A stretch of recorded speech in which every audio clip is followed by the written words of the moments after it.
Bom, gente, vamos dar continuidade ao nosso conteúdo agora na parte de dimensionamento. Eu sei que eu já falei demais até agora, foi muita teoria, você já deve estar enjoado da minha voz, mas por favor, estudem essa teoria com carinho, pois vocês vão precisar de boa parte do que eu já expliquei para que a gente possa entender esse dimensionamento. E aí, começando a parte agora do dimensionamento, ele é feito a partir do método das unidades Hunter de contribuição. E aí, essa unidade, o que significa isso? O que é unidade Hunter de contribuição? É como se fosse uma contribuição de esgoto que cada aparelho ele vai contribuir para aquele sistema. Por exemplo, para o meu sistema de instalação sanitária da minha casa, quanto que o vaso sanitário vai contribuir de esgoto para aquele sistema? Quanto que a meu lavatório vai contribuir? E a partir dessas contribuições que a gente vai determinar o diâmetro das tubulações. E aí, a norma, ela nos dá essa tabela, onde ela dá o valor de cada unidade Hunter para cada aparelho.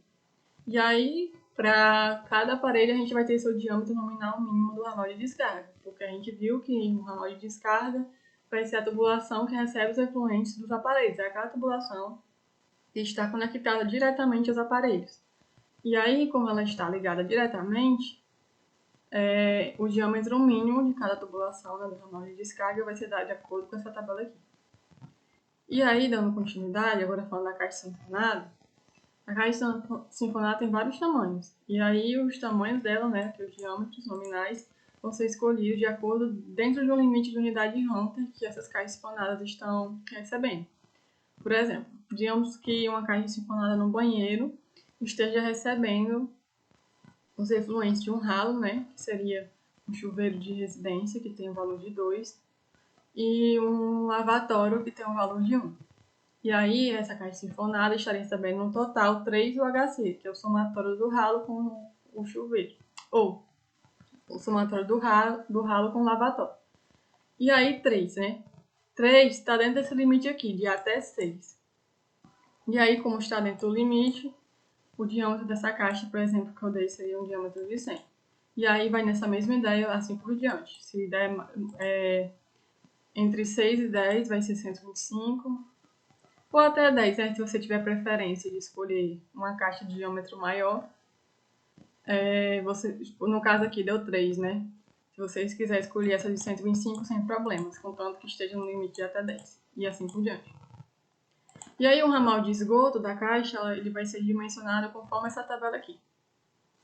O que seria nesse ramal de esgoto da caixa sinfonada? Porque tem tantos ramais de esgoto que a gente viu que o ramal de esgoto é o ramal que recebe os efluentes dos aparelhos. Ou os efluentes dos ramais de descarga. O que recebe dos aparelhos são os ramais de descarga. O de esgoto vai ser o que recebe os efluentes do ramais de descarga. E aí eu vou mostrar aqui no Revit para visualizar melhor. O ramal de esgoto da caixa sinfonada é esse aqui, essa tubulaçãozinha aqui pequenininha. Porque a gente viu que o ramal de esgoto, como eu disse, vai ser a tubulação que recebe os efluentes dos ramais de descarga. E aí a gente tem aqui um ramal de descarga do lavatório. E aí seria essa tubulaçãozinha aqui que receberia esse ramal de descarga. E aí todas as tubulações de saída aqui da caixa sifonada são chamadas de ramal de esgoto da caixa sifonada. E para dimensionar aquela tubulaçãozinha, a gente vai considerar essa tabela aqui. E agora, em relação aos ramais de descarga de esgoto. Os ramais de descarga vão ser adotados os diâmetros mínimos dessa tabela aqui, como eu já tinha dito anteriormente. Por exemplo,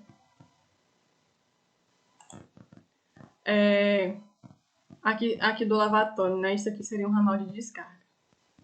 Analisando aqui, o lavatório de residência deve ter diâmetro mínimo de 40.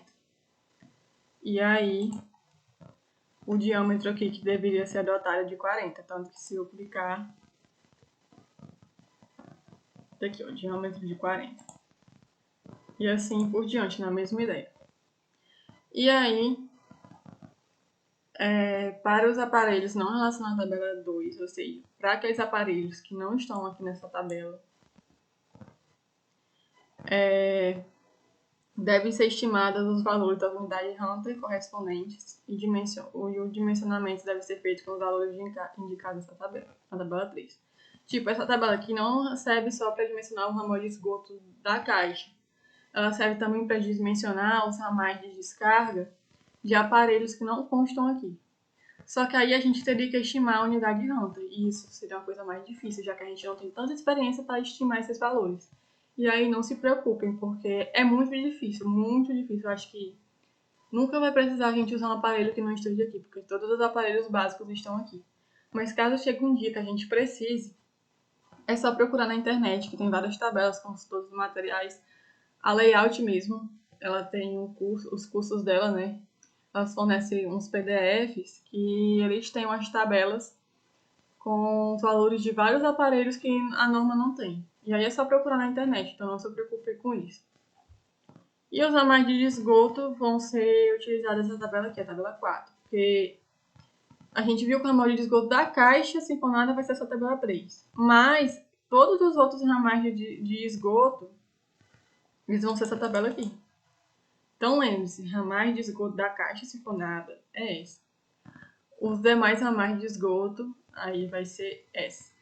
E aí, gente, eu sei que vai ser muito ruim, que aqui tem muito texto, muita coisa, de você estar procurando nesse e-book. Esse e-book é mais para vocês estudarem um passo a passo bem bonitinho. E aí, como eu sei que vocês vão virar craques no projeto, né, e vão pegar a prática, sem precisar estar olhando esse e-book direto, a parte da teoria, eu vou disponibilizar para vocês esse arquivo só com as tabelas. Que aí, sempre que vocês precisarem, não precisa estar procurando em um monte de texto, né? É só olhar aqui diretamente nas tabelas. E aí é só olhar aqui os títulos, que aí vocês vão saber para que cada uma serve. E aí, dando continuidade, né? Agora a parte dos tubos de queda. Os tubos de queda eles vão ser dimensionados por essa tabela aqui. E é o que acontece. A gente precisa saber qual vai ser a unidade de Hunter de contribuição. E a unidade de Hunter de contribuição de um tubo de queda vai ser a soma das unidades daqueles sistemas que ele está recebendo influência. Por exemplo, se a gente tem uma construção na residência de 3 pavimentos, térreo, pavimento superior e térreo, primeiro andar e segundo andar, né, que o pessoal chama. E aí ele receba os efluentes de 2 banheiros, um no segundo andar, um no primeiro andar e um no segundo. E aí a unidade de Hunter de contribuição vai ser justamente a soma das unidades de Hunter desses 2 banheiros. E aí, se ele recebesse as unidades de Hunter, né, nesses 3 andares, de 2 banheiros, um lavabo, uma área de serviço, aí seria a soma de todas as unidades de Hunter de contribuição, aí aqui você analisaria. Se o prédio é até 3 pavimentos, né, que no meu exemplo foi de 3 pavimentos, aí seria essa tabela. Aí se fosse mais, aí eu usaria essa coluna. E aí, gente, geralmente a gente só usa essa, porque a gente acho que nunca pegamos um prédio que chega até 3, geralmente são 2 pavimentos. Só que lembra que eu disse lá na parte do conteúdo que pode acontecer o tubo de queda realizar desvios? Quando isso acontecer, o dimensionamento vai ser diferente. E aí, gente, isso aqui também deve ser considerado, porque é muito difícil acontecer isso de desvio, mas no meu último projeto da minha cliente, isso aconteceu, porque era um projeto de reforma, e aí o primeiro andar já estava construído, e ela queria ampliar, fazer um segundo andar. E aí foi comprado o projeto sanitário só do segundo andar, porque o primeiro andar já tinha existente o sistema. E aí, com o projeto arquitetônico, o banheiro do segundo andar ficou no meio da casa e o banheiro existente da casa dela ficava lá em confronto com o quintal, lá no final da casa, perto da cozinha. E aí, na hora de fazer a conexão do esgoto do andar de cima com o andar de baixo, a gente não podia simplesmente descer um tubo de queda, porque a gente não tinha conhecimento de onde passavam as tubulações de esgoto, e muito menos a cliente, porque a casa é muito antiga. Era do avô da sogra dela, nem escritura tinha. Então, pode imaginar aí quanto antiga a casa é. E aí, simplesmente descer um tubo de queda e dizer que ele vai se conectar ali em qualquer canto, a gente não tinha certeza se ali passava uma tubulação de esgoto. E aí a cliente ia ter que quebrar o piso ia gastar muito com gasto com quebra de piso, sendo que a Tina estava com pouco tempo, que ela tinha feito uma reforma e colocou cerâmica no piso. E aí, qual foi a solução que a gente achou? De trazer esse tubo de queda, fazer um desvio na horizontal por debaixo da laje, levar até o banheiro dela que já existe e lá no banheiro descer. Porque aí a gente sabe que de certeza no banheiro teria tubulação de esgoto. E se fosse preciso quebrar o piso, ela ia quebrar o piso só do banheiro, não da casa, lá da casa quase toda, que ela disse que nem sabe mais qual é o azulejo, se ainda vende, né, o azulejo que ela comprou. E aí ela gastaria menos quebrando os pisos do banheiro existente do que o piso lá da cozinha dela, que era onde o tubo de queda descesse, ele descesse reto. Aí nesse caso, deixa eu desenhar aqui para vocês tentarem imaginar, né? Tá aqui nessa parte branca. O tubo de queda vinha assim, e aí ele desceu por debaixo da laje, e aí lá no banheiro de baixo ele desceu. No caso, ele veio aqui por debaixo da cozinha e quando chegou lá no banheiro, ele desceu. Porque aí a gente sabia que aqui no chão do banheiro ia ter certeza uma tubulação de esgoto. E aí, nesse caso, pode acontecer, principalmente por de reforma, vocês precisarem fazer esses desvios. Nesses casos, né, que o cliente não tem noção nenhuma e a gente não pode deduzir um canto sem ter certeza. E aí, a solução mais barata, né, para não ter que quebrar as coisas, seria essa. Aí, ó, quando o desvio for num ângulo igual ou inferior a 45, com a vertical, o tubo de queda é dimensionado com valores indicados na tabela 5, que é essa tabela aqui. Então, se o desvio for só de 45, como a gente viu que o desvio pode ser feito com duas curvas de 45, sem problema. Pode usar essa tabela aqui. Mas quando o desvio for superior a 45 graus, como foi no caso aqui da minha cliente, que fez um ângulo de 90, das duas viradas, né, do desvio, o que acontece? A parte do tubo de queda acima do desvio, um tubo de queda independente, com base no número de unidades rônicas de contribuição dos aparelhos acima do desvio, de acordo com o valor da tabela 5. Que aí a gente viu, né, que deve dimensionar a parte do tubo de queda acima do desvio. E aí ele falou que a parte do tubo de queda acima do desvio ela tem que ser dimensionada com a tabela 5. E aí, vai ser um pouco difícil de vocês entenderem, mas eu vou mostrar aqui no desenho. Vou fazer com a cor diferente agora. E aí, a parte de cima do desvio é essa daqui, ó. Essa parte aqui de cima do desvio, ela vai ser dimensionada, levando em consideração essa tabela aqui. Aí, a parte horizontal do desvio de acordo com os valores da tabela 6. E aí, a tabela 6 é essa tabela aqui, que é a tabela que a gente vai utilizar por dimensionamento de subcoletores e coletores, que eu explico já mais na frente. Mas a gente vai utilizar a mesma tabela. Porque, de certa forma, gente, a gente viu que o subcoletor e o coletor vai ser tubulações na horizontal. E aí a gente vai considerar que essa tubulaçãozinha aqui na horizontal vai funcionar como subcoletor, como coletor. E a gente vai dimensionar ela levando em consideração essa tabela 6. E aí a parte do tubo de queda abaixo do desvio, que vai ser essa partezinha aqui, ó, ela vai ser dimensionada de acordo com a tabela 5, que é a mesma tabela do tubo de queda. Então lembre-se, quando for necessário fazer um desvio, as tubulações verticais vão ser dimensionadas de acordo com a tabela 5. E a tubulação horizontal vai ser dimensionada de acordo com a tabela 6. E aí lembre-se disso, porque é muito difícil acontecer, mas pode ser que aconteça que nem aconteceu com a minha cliente. A solução mais viável seja desviar a tubulação de cima do tubo de queda para o banheiro existente. Isso porque é um prédio de reforma. Se for construído do zero, vocês podem conversar com os projetistas do arquitetônico para projetar de forma com que não dê tanto trabalho aqui no sanitário. E aí, gente, dando continuidade, agora é o dimensionamento do coletor e do subcoletor. Aí, ó, o coletor predial e os subcoletores podem ser dimensionados pela somatória das UHC. E aí, de acordo com essa tabelazinha aqui, o que acontece? Eu vou dar aqui um exemplo para vocês, só terminar de dizer aqui. O coletor ele deve ter diâmetro mínimo de 100, independente do dimensionamento de vocês, o diâmetro mínimo é 100. Se ele está conectado a um tubo de queda Deixa eu fazer aqui outro desenho, né? Gosto de desenhar para vocês. Digamos que aqui tá descendo um tubo de queda. E aqui o tubo de queda, quando chega lá no solo, ele vira aqui. Isso aqui é o nosso...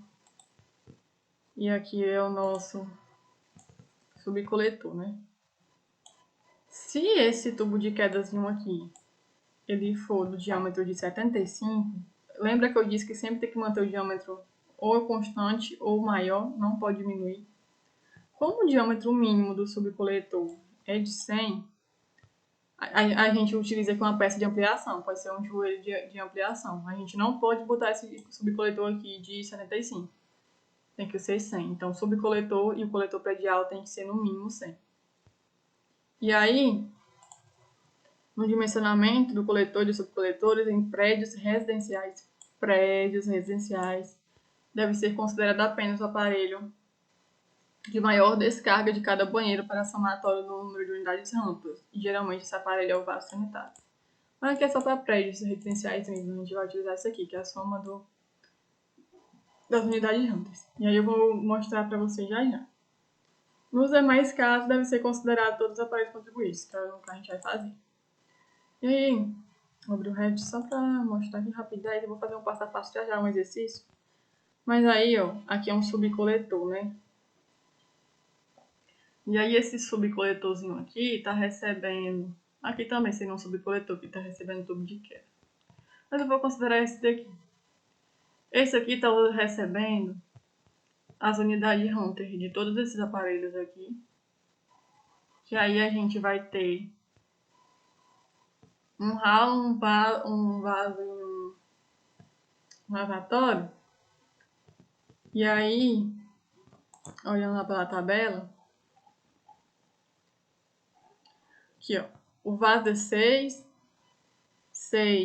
o ralo 2 dá 8, e aí o lavatório 1 dá 9. E aí a gente sabe que aqui nesse banheiro vai ter o total de contribuição Hunter de 9. E aí no pavimento 2, é o mesmo banheiro, só mudou a posição de alguns canos. E aí vai ser os mesmos aparelhos, também é 9. Então, a gente sabe que esse subcoletor vai estar sujeito a, no máximo, 9 UHC. E aí, vindo aqui para a tabela, né? Que é como eu disse, vai ser a soma dos HC. Vocês vão somar os HC que aquele subcoletor tá sujeito. E aí, só para vocês entenderem o raciocínio, no caso aqui, esse subcoletor recebe andar de cima e andar de baixo. Mas e esse subcoletor aqui? Ele está recebendo a cozinha, e máquina e tanque. E aí seria a soma dessas 3 HC. E aí assim por diante. Vocês vão considerar a soma das HC acumuladas. Tipo assim, esse daqui vai ser o acúmulo de todas essas. Vai ser o acúmulo do andar de cima, do banheiro do andar de cima, no caso esse subcoletor aqui.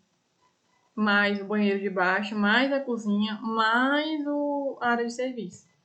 E aí isso serve tanto para os subcoletores, que isso aqui no caso, gente, ó. Isso aqui é um coletor predial. Isso aqui é um subcoletor, isso aqui é um subcoletor, isso aqui é um subcoletor, isso aqui é um ramal de descarga, isso aqui é um ramal de descarga, isso aqui é um ramal de esgoto. Aqui, um ramal de descarga, subcoletor, né, que está descendo daqui do tubo de queda. Ramal, subcoletor. No caso aqui também seria um ramal de esgotos. Depois a gente poderia denominar aqui como ramal de esgoto, porque está recebendo os efluentes aqui dos ramais de descarga. E aí, enfim, esse é o raciocínio. Por isso que a gente tem que entender as definições, porque para projetar a gente precisa disso. E aí, como eu falei, a gente viu que tinha 9 no banheiro de baixo e 9 no banheiro de cima. E a gente vai terminar aqui esse subcoletor. E aí, olhando aqui a tabela, né, dos subcoletores, a gente viu que é 9, né? E aí, para esses valores aqui, para a unidade Hunter de 9, o menor valor que a gente tem aqui vai ser 680. Então, a gente vai ter que o subcoletor, que a gente está analisando, vai ter um diâmetro nominal de 100, com a declividade de 1%. Aí, caso desse 216, entre 180 e 216, a gente adotaria aqui, né? E aí, a declividade que a gente ia ter que usar seria de 2. Só, gente, que é muito difícil. Isso aqui é para prédio, sabe? Para dar esse valor de UH ser tão grande. Então, sempre, sempre, sempre nossos cálculos vai dar menos que 180. Então, sempre o diâmetro de 100, a gente vai usar o diâmetro de 100 em 1%. Porque não tem como dar maior que 180, a não ser que seja em muitas instalações sanitárias, e isso aí vocês têm que conferir nos cálculos. Não é porque eu estou dizendo que sempre vai dar 100 que pode ser não. Por pode ser que aí que o destino, né, providencie para vocês. Mas sério, sempre confiram o dimensionamento. E agora em relação à ventilação, né? Que aí termina a ventilação, eu vou para um exercício com vocês. O ramal de ventilação é feito por essa tabela aqui. E aí, gente, o ramal de ventilação, a gente dimensiona ele por pavimento, por exemplo. Vou abrir aqui o 3D, pra vocês entenderem o que eu quero dizer com pavimento. Essa coluna de ventilação, ela tá ventilando o pavimento de baixo e o pavimento de cima. E aí, ramal de ventilação seria isso daqui, ó. Isso aqui é um ramal de ventilação. E aí, a gente vai dimensionar esse ramal de ventilação considerando o pavimento dele. Então, a gente vai considerar as unidades Hunter de todos esses aparelhos aqui que ele está ventilando. Por pavimento. O ramal está nesse pavimento, a gente vai dimensionar por pavimento. Aí, dando continuidade, a coluna de ventilação ela vai ser feita pela tabela 8. E a gente também precisa de um número de unidade Hunter. E aí, a coluna vai ser dimensionada considerando a contribuição de todos os pavimentos que ela está ventilando. E aí, ó, a coluna ela está ventilando o banheiro de cima e o banheiro de baixo. E aí, a gente vai somar as contribuições de Hunter, né, do banheiro de baixo e do banheiro de cima. Lembre-se disso. Coluna, você considera todos os andares. Ramal de ventilação, a gente considera só o pavimento que ele está inserido. No caso, esse ramal vai ser esse banheiro aqui. Tivesse outro aqui andar de cima, aí o outro ramal seria considerando os aparelhos que ele está conectado, que ele está ventilando, e assim por diante. E aí, aqui, ó, a gente vai analisar se é grupo sem bacias sanitárias ou grupo de aparelhos com bacias sanitárias. No nosso caso, aqui é um grupo com bacia sanitária, né? Porque ele está ventilando o banheiro. Mas caso eu fosse ventilando ali a área de serviço, aqui seria um grupo sem bacias sanitárias. E aí, essa é a ideia. E aí, a gente vai analisar as unidades Hunters. No caso, lá, como é o banheiro de cima, né, do ramal de ventilação, a gente viu que um banheiro é 9, né? E aí seria até 17, aí o diâmetro seria 50 do ramal. E aí, é muito difícil, gente, utilizar aqui 75, geralmente se utiliza mais 50. Se acontecer que a ventilação dê diâmetro diferente do ramal, gente, é preferível que vocês mantenham esse diâmetro constante, que não haja reduções ou ampliações. A ventilação é a única tubulação que pode ter redução, porque ela não repassa esgoto, só passa ar ali dentro, que é os gases. Então pode ter reduções. Mas o preferível mesmo é que a gente mantenha constante. Então, independente do diâmetro da coluna, era bom que a gente priorizasse isso. Aí aqui vocês vão, meu Deus, Joana, muitas colunas. Isso aqui me confunde muito, essa tracejada aqui. Como é que olha isso? A gente vai analisar para aquela coluna de ventilação qual é o número ou qual é o diâmetro do tubo de queda ou do ramal de esgoto do local que ela está ventilando com maior contribuição de unidade de Hunter. E aí, que é o maior diâmetro no caso, né? Que a gente vai analisar. Se a gente for analisar aqui no banheiro, o maior diâmetro do ramal de esgoto ou tubo de queda, que no caso nesse exemplo tem um tubo de queda, né? Vai ser de 100. E aí a gente sempre vai considerar o maior diâmetro. E aí, no caso, se fosse aqui, por exemplo, né? O lavatório está com diâmetro de 40, mas a máquina está com diâmetro de 50. Então, a gente ia considerar o diâmetro de 50. E aí, a gente ia ver na tabela e ia procurar o diâmetro de 50. Mas lá no caso do banheiro, utiliza-se o diâmetro de 100, que é o maior diâmetro que ele está ventilando. E aí, o número de unidades de Hunter, eu já falei, que vai ser a contribuição das unidades de Hunter de todos os aparelhos, de todos os andares que ela está ventilando. E aqui tem assim, comprimento permitido. Esse comprimento, gente, é o comprimento que aquela tubulação aquela coluna de ventilação vai ter. E aí, se vocês virem aqui no Revit, se vocês clicar na coluna, no caso ela está dividida em duas, não vai dar o valor total. Mas esse comprimento aqui, ó, da base até o topo. Geralmente, os projetistas, para não estar dando trabalho de calcular esse tamanho, né? E geralmente a gente dimensiona isso antes de projetar. Tipo, como é que vocês vão saber aqui o tamanho da coluna? Se nem dimensionou ela ainda, a gente tem que dimensionar ela primeiro. E aí, os projetistas, eles utilizam como esse comprimento o tamanho, a altura máxima da casa. Quando é prédio, geralmente considera só os pés direitos. Por exemplo, se um pavimento é um pé direito de 3, e aí são 3 pavimentos, multiplica 3 vezes 3 dá 9. Aí procura aqui e considera o valor do comprimento de 9.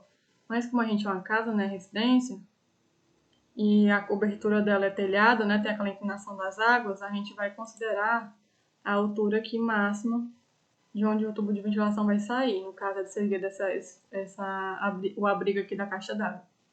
E a gente considera aí a altura aqui máxima do abrigo da caixa d'água, do telhado, até a base. E aí é só falar com o pessoal do arquitetônico e perguntar essa altura, ou vocês mesmos abrem aqui um corte e botam aqui a cota e mede. Aí no caso seria essa altura aqui. E aí, gente, digamos que aquela coluna tá ventilando o banheiro, né? E o maior tubo é o de 100. E a gente viu que a unidade de Hunter total da coluna dos 2 banheiros vai ser 18, porque é 9 de cada banheiro. E aí, ó, 100. E aí a menor quantidade de unidades de Hunter que tem vai ser 43. Aí 18 vai estar dentro do limite, né? De 43. E aí aqui a gente vai procurar os comprimentos da coluna. E aí, como é uma casa de 2 andares, digamos que ela tenha no máximo 10, ela não fala. Ela tem no máximo 10 metros de altura, né? Uma casa com pé direito de 3, aí como são 2 andares, dá 9, aí devido à inclinação do telhado, digamos que aumente de 1 metro, 1 metro e meio. Digamos que seja no máximo 11. Aí, ó, o diâmetro nominal da coluna seria 50. No caso, desce mais que 11, né? Digamos que desce 15 metros de altura aquela casa. Aí eu utilizaria aqui. Mesmo que esteja mais próximo de 11, como deu maior que 11, a gente considera 76, aí seria um diâmetro 75. E aí vocês poderiam usar uma conexão de ampliação, que aí passaria de um diâmetro de 50 do ramal, né, para 75, mas é muito difícil, geralmente só dá 50 mesmo. E aí, vamos para o nosso exercício prático. O primeiro passo que a gente vai fazer no projeto, para que a gente possa dar início do zero, é posicionar os ralos e a caixa sinfonada. Porque é a partir da posição do ralo e da caixa sinfonada que a gente vai determinar esses traçados aqui. E aí, o primeiro passo é posicionar a caixa sinfonada e o ralo e determinar os traçados. Lembrando que as mudanças de direção devem ser sempre com ângulos igual ou inferior a 45, lembre-se disso. E aí a gente vai determinar. E aí, gente, nesse exemplo aqui, o cara botou o ralo entre o vaso e o box.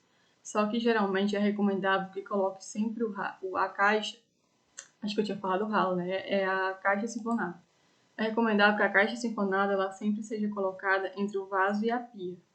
Que fique mais ou menos aqui, porque caso ela for provida de grelha, ou até mesmo para manutenção, eu preciso abrir ela para manutenção, mesmo que ela seja com tampa cega. Se colocar aqui no vaso vai dificultar muito, e aí é melhor que seja colocado aqui. Mas aí vai de projetista para projetista, mas é melhor que seja colocado aqui. E aí, ó, como eu disse que é importante entender essas nomenclaturas. Ó, ramal de descarga, ramal de esgoto. E aí, ó. Porque ele numerou ramal de descarga 1, ramal de descarga 2. Porque eu vou dimensionar com vocês o passo a passo. E aí é melhor para vocês entenderem. Aí, ó, importante, lembrar das recomendações quanto às mudanças de direção. 45 graus sempre. Escolhemos o local do ralo da caixa, passamos com o melhor traçado que a gente... E aí, gente, esse traçado, vocês vão fazer N traçados, vão escolher aquele que menor gasta tubulação, como a gente diz anteriormente. No caso, ele escolheu esse traçado porque ele colocou a caixa aqui, dispersão, né? Mas poderia ser que tivesse um tubo de queda descendo aqui, que o pessoal chama até de boneca, se eu não me engano, quando os tubos verticais, eles descem aqui atrás da porta. Que aí quando a pessoa fecha a porta, ele fica escondido. E aí pode colocar um chakra, alguma coisa aqui. E aí, digamos que o tubo de cada tivesse aqui, aí já seria outro traçado. Ou se em vez dessa saída aqui, dessa caixa de dispersão, tivesse aqui, ela fosse aqui, já seria outro traçado. E aí vocês sempre vão escolher o melhor traçado possível, que melhor traga benefícios aí para o cliente. E aí, segundo passo, determinar as unidades de Hunter de contribuição em cada ramal. E aí, ó, o vaso sanitário residencial, o ramal de descarga, se vocês forem olhar lá na tabela, aqui, ó, ramal de descarga lavatório industrial é 1. E aí, ó, aqui, ó, 1. O ramal de descarga do chuveiro, né? 2. Aqui, ó, chuveiro de residência 2. E aí, o ramal de esgoto aqui da caixa sinfonada, ele vai ser a soma dos ramais de descarga que eles estão, que aquela caixa sinfonada está recebendo. No caso, a soma dos aparelhos que ela está recebendo. No caso, 2 mais 1, 3. E aqui, a gente, se olhar aqui, a bacia é 6. E aí ele botou aqui que o ramal de descarga da bacia é 6. E aí esse outro ramal de esgoto seria a soma das unidades Hunter desse trecho mais desse trecho. E aí 3 com 6, 9. E aí se aqui tivesse um tubo de queda, ele ia ser dimensionado porque como se ele estivesse recebendo 9HC, que a gente olha lá na tabela do dimensionamento de tubo de queda e a quantidade de Hunter de distribuição ia ser 9, que ele está recebendo daqui deste banheiro 9HC. E assim é a ideia, vocês vão dimensionar sempre fazendo essa soma dos trechos. E aqui é a explicação. E aqui, gente, só para dizer, como aqui deu 3, a gente viu lá que quando o diâmetro for até, ou quando a unidade de Hunter for até 6, que é o limite máximo, a caixa sinfonada vai ter diâmetro de 100. Aí sempre lembre disso para saber qual é o diâmetro da caixa sinfonada, o tamanho dela. O dimensionamento dos ramais de descarga, que é a explicação, a gente viu lá na tabela também, que de acordo para cada aparelho dos ramais de descarga vai ter aqui seu diâmetro. E aí o diâmetro do ralo, ó, 40, o do lavatório 40 e o do vaso 100. E aí para os ramais de esgoto, vai ser de acordo com essas unidades de Hunter aqui. A gente vem aqui, o da caixa sinfonada, que vai ser essa tabela 3. A gente viu que a unidade de Hunter de conversão é 3, então da caixa sinfonada a saída dela vai ser 50. E aí os outros ramais de esgoto, aqui ó, esse canozinho aqui vai ser 50. E aí esse ramal de esgoto aqui, como é 9, que é a soma desse com esse, se você for... Agora sim a gente utiliza a tabela de ramais de esgoto. E aí deu 9, né? 9 é mais que 6 e menor que 20. Então a gente vai utilizar aqui essa linha do 20. Considerar como limite máximo 20. E aí o diâmetro deu 75. E você me pergunta, eu vou usar 75 aqui? Não. Por que não? Porque essa tubulação aqui, ela está em junção com essa de 6. E a gente viu que a de 6, o diâmetro mínimo é 100. E aí, gente, a gente não pode conectar um tubo de 100 com um tubo de 75. Não pode reduzir, eu já falei isso várias vezes.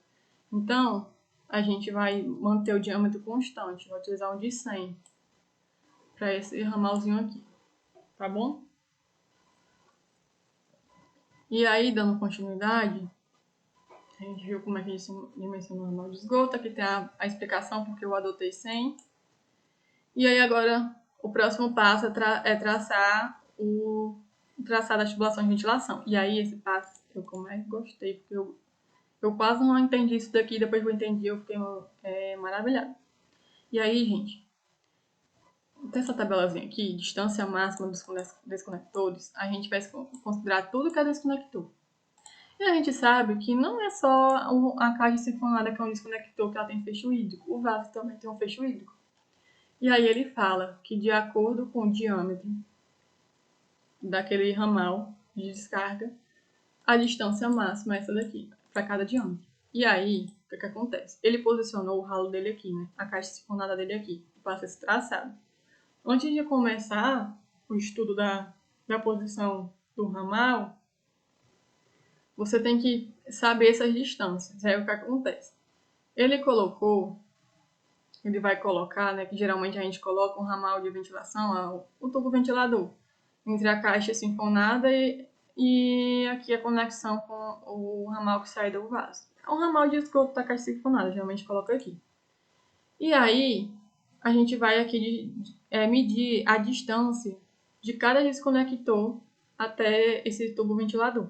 E aí, se a gente posicionar aqui, como a distância da caixa até aqui, onde vai ter uma junção simples, é 30 centímetros, e o diâmetro dessa tubulação a gente viu que era 50, se a gente for olhar aqui, para a tubulação de 50, a distância máxima é 1,20 m.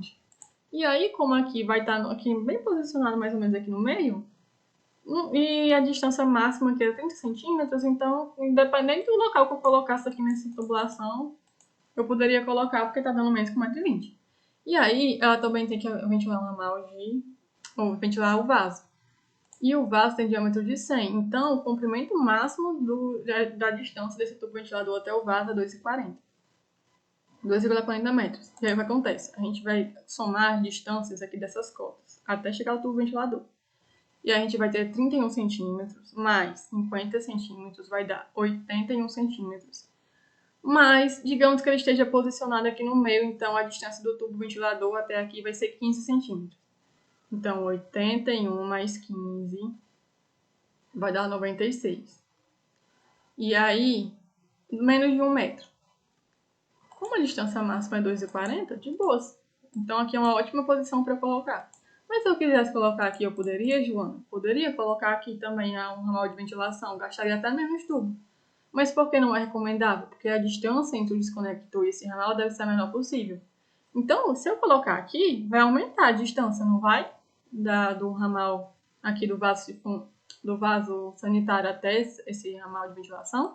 Também não vai aumentar a distância até a caixa sifonada. E aí, não é recomendável. A gente pode colocar aqui no ramal de esgoto, caso aqui não fosse possível. Mas como aqui é possível, de boas colocar. Então, gente, sempre analise as distâncias.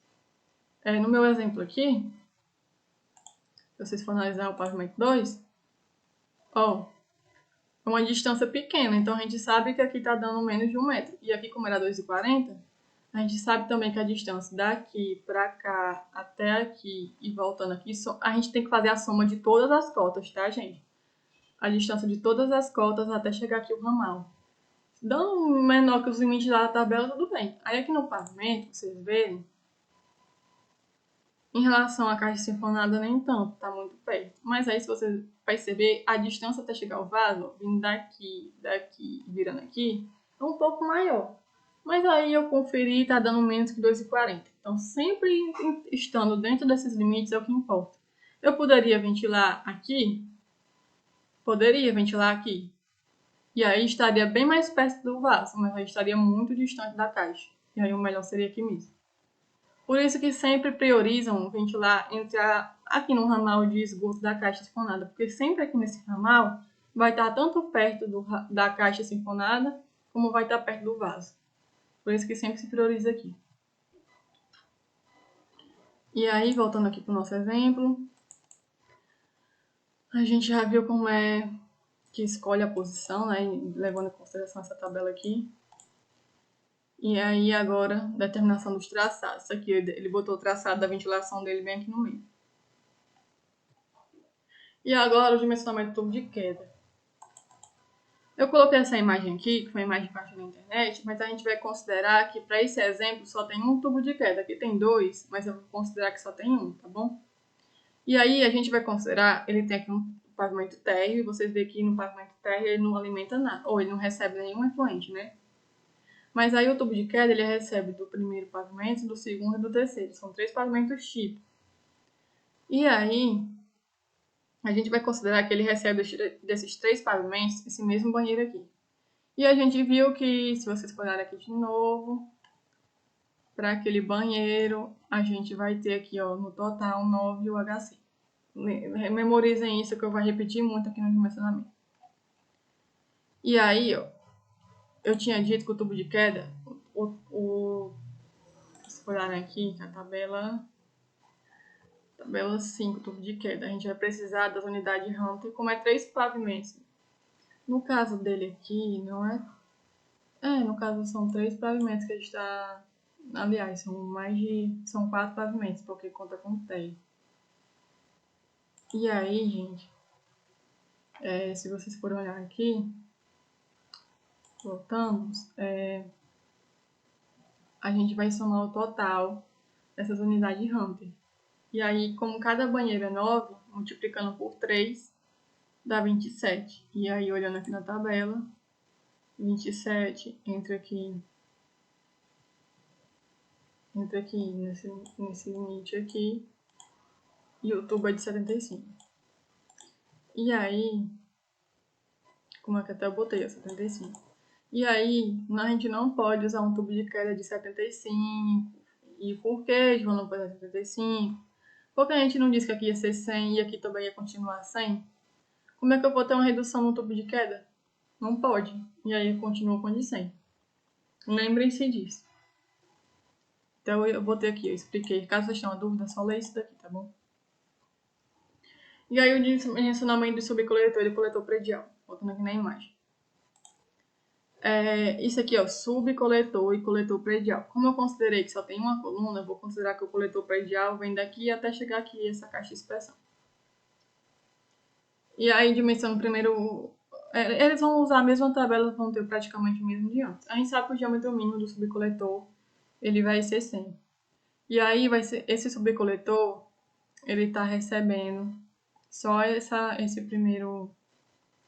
esse tubo de queda, né? Não tá recebendo mais nada. Caso aqui, ó, se prolongasse aqui e aqui ele recebesse uma área de serviço, aí seria a soma da unidade de Hunter dessa área de serviço, mais desse pavimento, mais desse pavimento, mais desse pavimento, que é o que o tubo de queda está alimentando, né? E aí a gente viu que o tubo de... Vamos usar esse exemplo, porque está alimentando aqui uma área de serviço e aqui um tubo de queda. A gente viu que aqui no tubo de queda vai ser 27 no total, que é 3 pavimentos. E aí a área de serviço é só olhar aqui na tabela. Uma máquina de lavar roupa. Cadê aqui? Máquina de lavar roupa é 3. E um tanque é 3. Dá 6 unidades de Hunter. 6 mais 27 dá 33, né? E aí olhando aqui na tabela, 33 entra aqui no limite 180, aí vai dar 100 com probabilidade de 1%. Lembre-se disso que, como eu tinha falado anteriormente, vai ser muito difícil dar maior que 180. Sempre vai estar nesse limite aqui. E aí, ó, mesmo eu botando no exemplo que ia ter aqui uma área de serviço, mesmo assim o subcoletor deu de 100. E aí a mesma coisa aqui, ele está recebendo 33. Não tem mais nenhum outro aparelho aqui. Ele vai direto para o coletor predial. E aí o coletor predial também vai estar recebendo 33. E aí vai ser o mesmo diâmetro. Entendeu? É basicamente isso daí mesmo. E aí, tá aqui explicando os diâmetrozinhos do... E agora, para finalizar o dimensionamento das tubulações de ventilação, a gente vai considerar esse mesmo exemplo aqui. Vou apagar aqui essas cadeiras que eu fiz. Dá um zoom aqui. Gente, se vocês estão se perguntando o que é isso daqui, é ventilação primária. Essa tubulação é como se fosse o prolongamento do tubo de queda até a saída da cobertura. Geralmente utilizada só em prédios, mas em prédios grandes, com uma estrutura bem maior. Na residência, geralmente, a gente vai utilizar essa ventilação aqui, que é a coluna que se conecta a cada ramalzinho. Mas poderia sim utilizar essas formas aqui. Se vocês quiserem aprender um pouco mais, aqui na norma vai ter várias formas de como conectar essa ventilação. E aqui tem uma forma diferente, ó, conectando pelo tubo de queda embaixo, em vez de conectar diretamente no ramal, ela está conectando embaixo. E aqui outra forma de conectar. Tem várias formas, é só você dar uma olhadinha aqui na norma. Tem, ó, algumas recomendações. Isso aqui são tubos de ventilações dos ramais, ó, se conectando aos tubos de queda e aos ramais de esgoto de descarga. E aí é só você se aprofundar. Dá uma olhadinha nisso daí. E aí, vamos considerar só essa ventilaçãozinha aqui para cada pavimento. E aí o ramal eu disse que é por pavimento. Como é os pavimentos tipos, são os mesmos banheiros, e a gente viu que cada banheiro tem 9 HC, a gente vai olhar aqui, ó, com bacias sanitárias e até 17, que é 9, então vai ser o diâmetro de 50. E aí, a gente vai considerar agora o maior diâmetro do ramal, que a gente viu que é 100, tubo de cara de 100, e a quantidade de unidade de rotação total da coluna, que a gente viu que ramal é por pavimento e coluna é todos os pavimentos. E aí são 2, ou são 3, a gente viu que cada um é com 9, dá 27. E aí a gente vai para o diâmetro de 100, 27 entra aqui nesse limite de 43. Vamos considerar, por exemplo, que o prédio tem 9 metros. 9 metros. 9 metros não, como é? Cada pavimento desse tem 3 de pé direito, e aí a ventilação ela só está nos pavimentos tipos, ela não está conectada aqui embaixo, então a gente vai considerar só o comprimento da tubulação. Se ela conectar, como eu falei, é o comprimento da coluna. Geralmente, como a gente conecta ela desde baixo, a gente considera o pé direito do prédio todo. Mas como ela está conectada aqui nesses 3 últimos pavimentos, a gente vai considerar 3, 3, 3, dá 9 metros. E aí, se a gente for usar aqui na tabela, diâmetro de 100, o HC de 27, e aqui, ó, 9 entra nesse limite, aí dá 50. Basicamente, o cálculo do diâmetro seria, de todos os dimensionamentos, gente, seria isso. E aí, esse vai ser o nosso projeto. Já mostrei aqui algumas aulas. Eu vou ensinar a fazer ele do zero com vocês aqui nos vídeos do Revit. Vou dar algumas dicas. E aí, vamos pro próximo passo, né? Vamos dar início à capacitação do Revit. E aí, qualquer dúvida, podem falar comigo.